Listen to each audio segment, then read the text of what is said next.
তিনি ছিলেন সামান্য একজন বাদাম বিক্রেতা, কিন্তু চাঁপাইনবাবগঞ্জ ২ আসনের আওয়ামী লীগের সাবেক এমপি জিয়াউর রহমানের আশীর্বাদ ছত্রছায়ায় হয়ে ওঠেন কোটিপতি।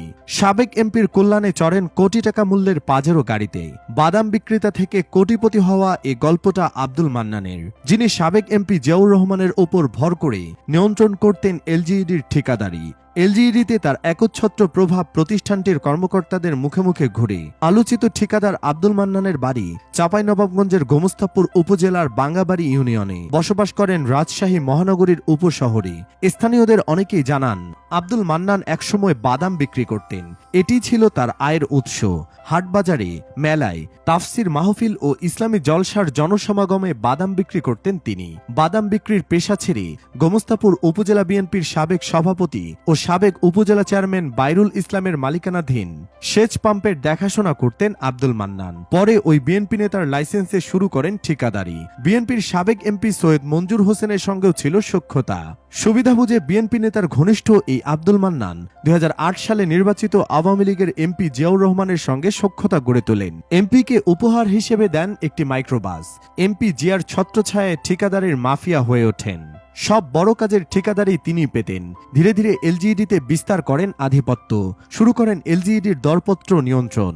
অভিযোগ রয়েছে, আব্দুল মান্নান এলজিইডির কর্মকর্তাদের সঙ্গে সুসম্পর্ক গড়ে তুলে ক্ষেত্রবিশেষে প্রভাব খাটিয়ে গত ২ দশকে নামে বেনামে হাজার কোটি টাকার কাজ বাগিয়েছেন। কাজগুলো যথাযথভাবে সম্পন্ন না করে বিল তুলে নিয়েছেন। আবার কখনো কাজ শেষের আগেই বিল তুলে নিয়েছেন। লাখ টাকার কাজ করে নিয়ম বহির্ভূতভাবে কোটি টাকার বিল তুলে নেওয়ার অভিযোগও রয়েছে তার বিরুদ্ধে। এলজিইডির এই মাফিয়া শুধু ঠিকাদারি নিয়ন্ত্রণ নয়, নির্বাহী প্রকৌশলী, উপজেলা প্রকৌশল ও সহকারী প্রকৌশলীদের বদলিও হতো তার ইশারায়। এলজিইডির অনেক কর্মকর্তা সুবিধাজনক উপজেলায় বদলির জন্য তদবির করেন আব্দুল মান্নানের কাছে। এমন তথ্য পাওয়া গেছে একাধিক কর্মকর্তার কাছ থেকে। ঠিকাদারির টাকায় গড়ে তুলেছেন একাধিক প্রতিষ্ঠান।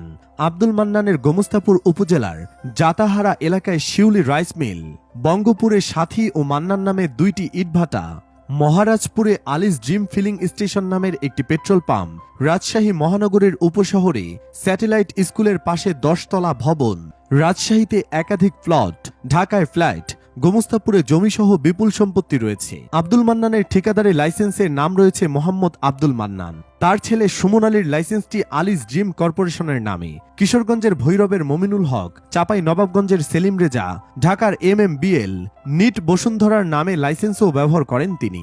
সবচেয়ে অবাক করা বিষয় হল, আব্দুল মান্নান যে পাজেরোতে চড়েন সেটি এমপি জিয়াউর রহমানের নামে আসা ট্যাক্স ফ্রি গাড়ি। এমপির কাছ থেকে গাড়িটি তিনি কিনে নেন।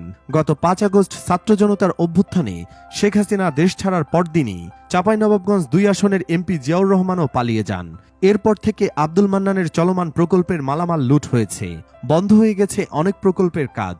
এত সম্পদের উৎস নিয়ে আব্দুল মান্নান জানান, তিনি দীর্ঘদিন ধরে ঠিকাদারি ব্যবসায় জড়িত।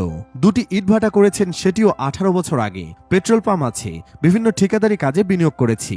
সেটির বিপরীতে মার্কেন্টাইল ব্যাংকে ২৩ কোটি টাকার ঋণ আছে। পাজেরো গাড়ি নিয়ে দাবি করেন ২০২১ সালে এমপি জিয়াউর রহমানের কাছ থেকে তিনি গাড়িটি কিনে নিয়েছেন ৪৬ লক্ষ টাকায়। আর ভাড়া বাড়ির টাকায় নাকি ২ মেয়ে করেন পড়াশোনা।